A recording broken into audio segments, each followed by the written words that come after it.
After food, shelter is the most important need of man. Men construct houses and develop settlements to protect themselves against the vagaries of weather and to enjoy social life. In fact, settlement is an important step towards adapting himself to his physical environment. The problem of rural and urban settlements has increasingly been probed by anthropologists, sociologists, ethnographers, economists and geographers. Few people live in isolation. Most people of the world reside in some form of settlement, a permanent collection of houses, buildings and inhabitants. Settlements occupy a very small percentage of the earth's surface, but exert a far greater influence on the world's culture. Settlements are both the storage centers of the world's cultural heritage and the point of origin for the dissemination of innovative economic, social and political patterns. It is because of cultural functions that the study of settlements is most basic to human geography. In fact, settlement in any particular region reflects man's relationship with his natural environment.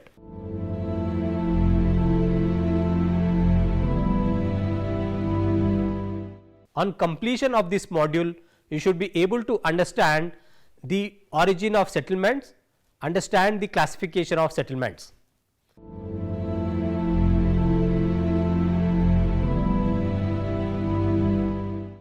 The precise reasons for the formation of settlements are not known. The events are shrouded in mystery as they occurred before recorded history. There are only reasonable conjectures on where and why permanent settlements began. Before the domestication of plants and establishments of settlements, the human beings were nomads wandering in tribes across the landscape in search of food and water. Food was obtained through the gathering of wild berries and roots or the killing of wild animals. The historians and cultural anthropologists have given several explanations for the development of human settlements. The main reasons for the establishment of these are religious, cultural and military factors. First one, religious. The first permanent settlement may have served religious purposes, specifically as places to bury the dead. After all, what could be more permanent than a grave? The nomadic tribes may have had ritual honoring the dead, perhaps memorial services on the anniversary of a death. Having established a permanent resting place for the dead, the tribe would install priests at the site to perform the appropriate rituals. Subsequently, the place of worship, that is temple, became a center of attraction and helped in the development of settlements. Coming to cultural, the settlement may also have served as a place to house women and children, permitting the men to wander further in their search for food. Women worked on home crafts such as pots, baskets, clothes and other household goods using materials gathered by men. Coming to political or military, the priests, teachers, women and children were vulnerable to attack from the other tribes. To protect them, youths, mainly as soldiers, were stationed in the settlement. The settlements were also the base for political leaders who needed a strategic location from which to protect the tribe's land claim. Because the military and religious leaders lived there, the settlement needed adequate defense. How could the settlement best be protected? The answer was to build a surrounding wall strong enough to withstand attack. Thus, settlements became citadel centers of military power. Coming to economic, the religious, military and political leaders and the dependents needed food, which was supplied by the tribes through hunting or gathering. As long as the tribe was gathering surplus food for the people in the settlement, someone eventually wondered why should they not bring a bit extra in case of hard times, such as drought, flood, war. The settlement thus acquired an economic role to store extra supply of food. The people could bring the commodities they have collected in the settlement. The settlement could serve as neutral ground for the different people who could stay together and perform socio-economic activities. Coming to site of settlements, the site, growth and development of human settlements are closely influenced by the available soil, water, forest and mineral resources. Depending on the nature and quality of resources, the settlements may be temporary or permanent, and from the rural settlements they may acquire the status of urban settlements. Unstable settlements, about 3.5% of the total population is nomadic. Having temporary settlement, in fact, the permanent rural and urban settlements are, however, the results of long evolution. Hunting, peoples, pastoralists, transhumans and the shifting cultivators have essentially movable dwellings. For examples, nomads almost always pitch their tents within a small perimeter and make very close settlements. The khaymas of Badawins of Saudi Arabia, the camps of Kyrgyz of Central Asia, the kraals of African nomads, the temporary structures of Jumiyas. Similarly, the Moors of Vietnam and the Fans of West Africa, who are basically the primitive cultivators, build closest villages which they move sometimes from season to season.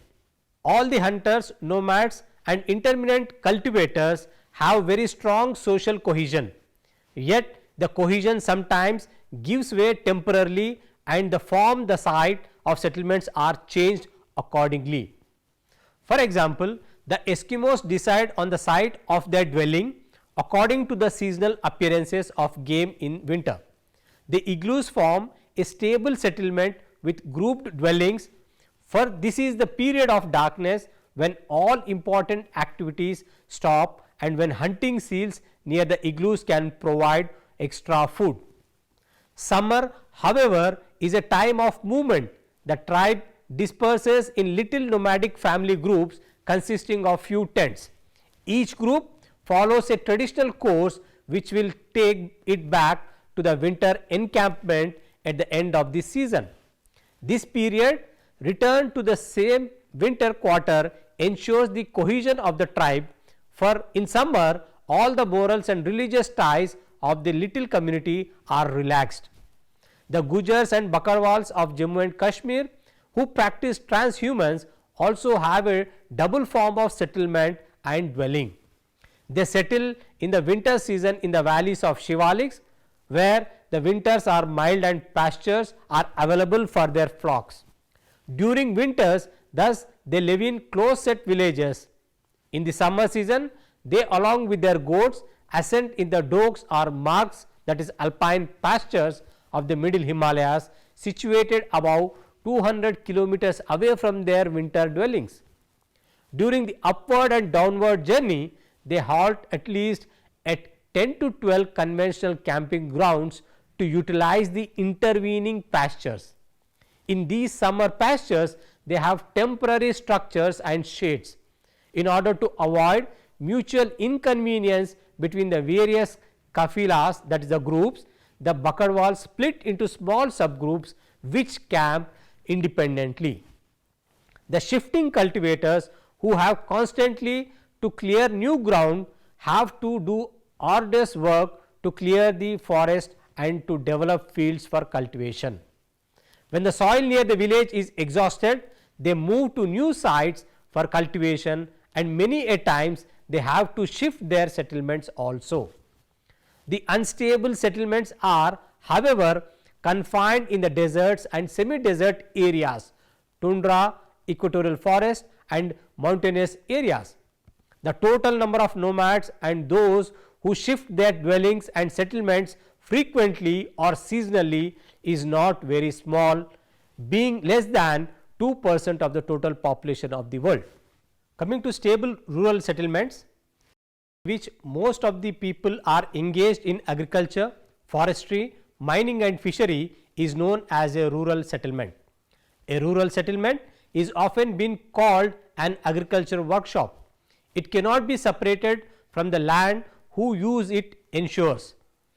Its type, shape and pattern are generally in accordance with the kind of work, the agriculture techniques and the way the soil is used. Most of the rural settlements of the world are stable and permanent. The rural areas are dominated by open countryside, extensive land uses, relatively low population densities and simple mode of life.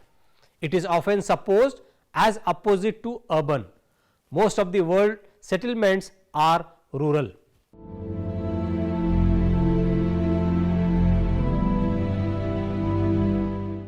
Settlements are of numerous types and these may be classified on the basis of occupations as rural and urban, that is villages and towns.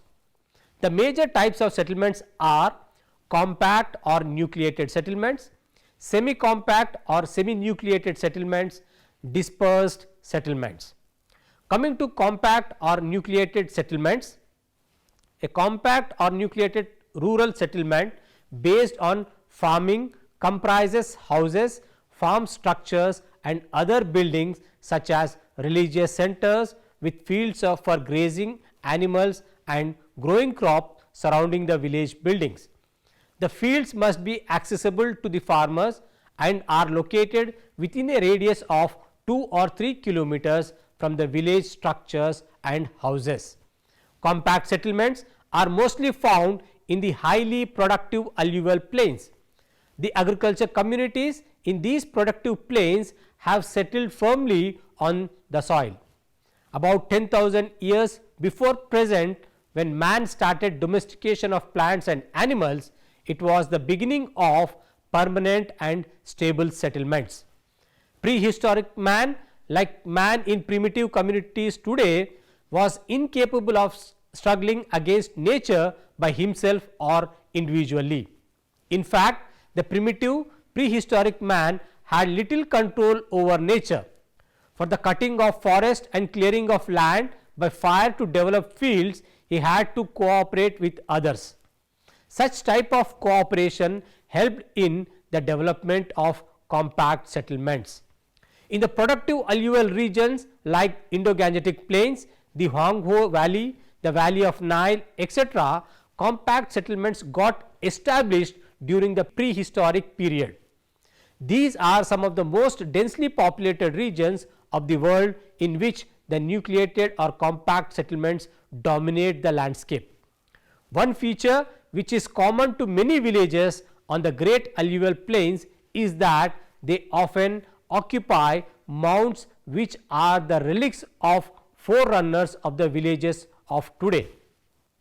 Apart from agriculturists, compact settlements are also found in many of the hunting and fishing communities. The American Red Indians, hunting and fishing tribes are living in big villages because compactness is needed for making, maintaining and handling fishing boats. Big villages are still numerous along the Brahmaputra and Hooghly rivers, where fishing requires cooperative management of the weirs and traps on the rivers. Compact settlements are generally found in the plains or along the water bodies where soil, fish and other resources are rich. When the resources are poor and scanty, the villages are small.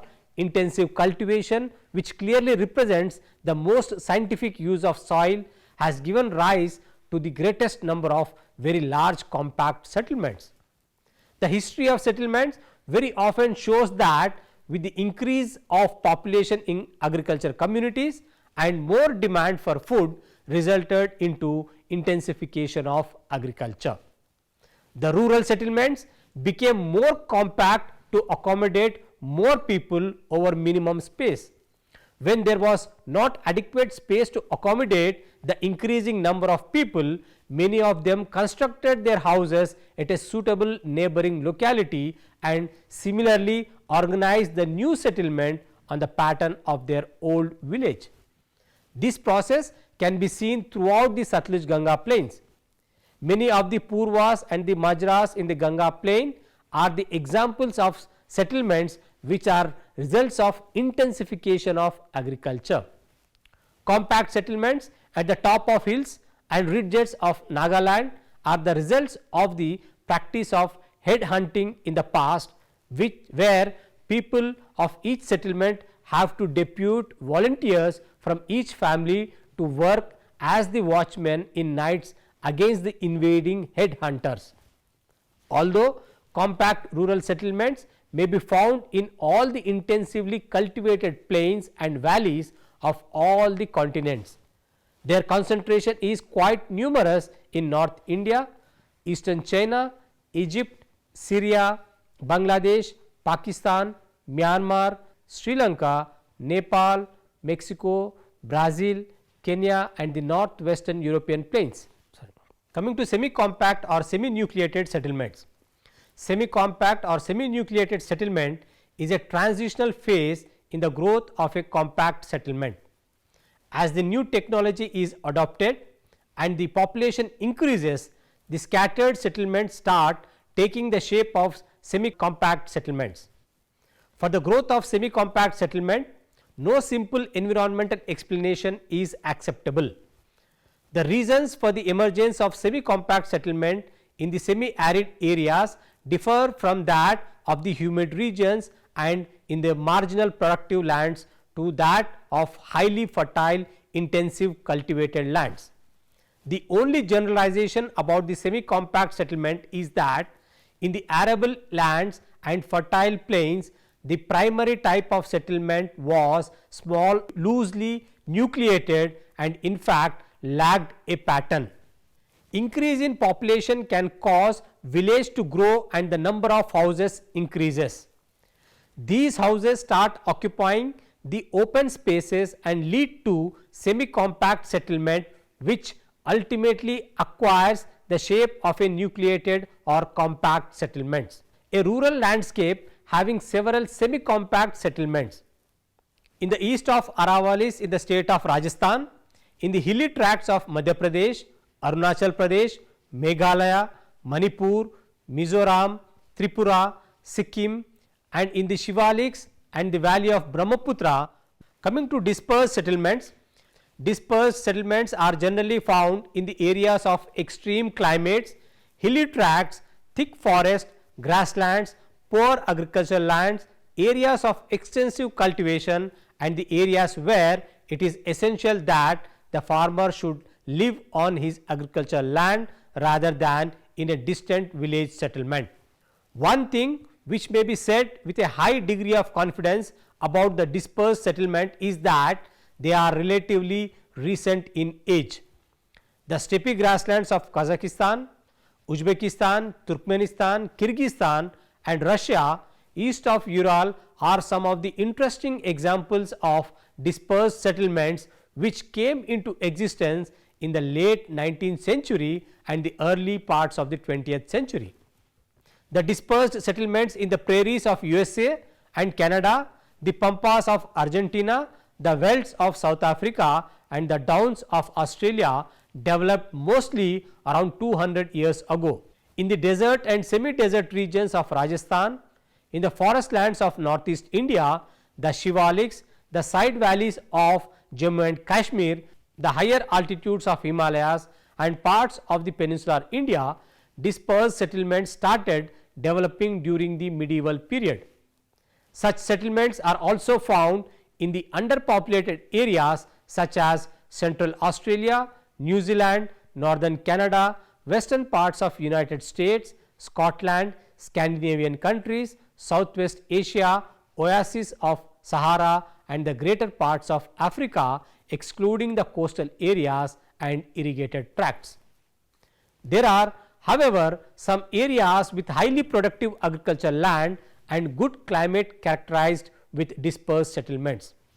In such areas, the main causes of scattered settlements are historical or socio-cultural.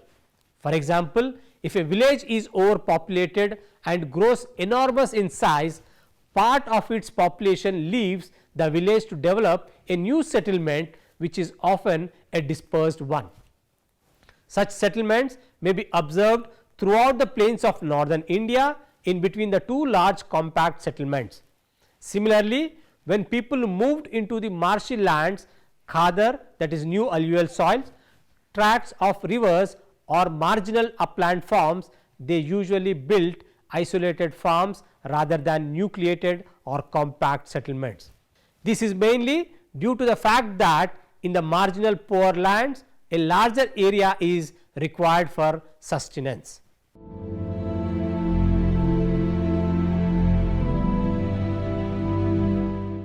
Here we have discussed about the origin of settlements, wherein man has started as an individual dweller and has created an environment while adjusting to his physical environment. After the development of agriculture, man has started living in various forms of settlements like scattered, compact, nucleated, etc. I don't ever slow up, no I don't take shit. I got no love for the fakeness. If you wanna play tough and wanna hate this, I'll always show up. I don't ever slow up, no I don't take shit. I got no love for the fakeness. If you wanna play tough and wanna hate this, I'll always show up and make a statement. I don't ever slow up, no I don't take shit. I got no love for the fakeness. If you wanna play tough and wanna hate this, I'll always show up and make a statement. Everything I do so instinctive and so passionate. Every word I move so descriptive like an adjective. I got a vendetta against people who patented being negative when you should be getting after it. I got facts over tracks, this and that. Spitting slow, spitting fast, I could roast, I could gas. Think I'm okay at last, but I don't know if that can erase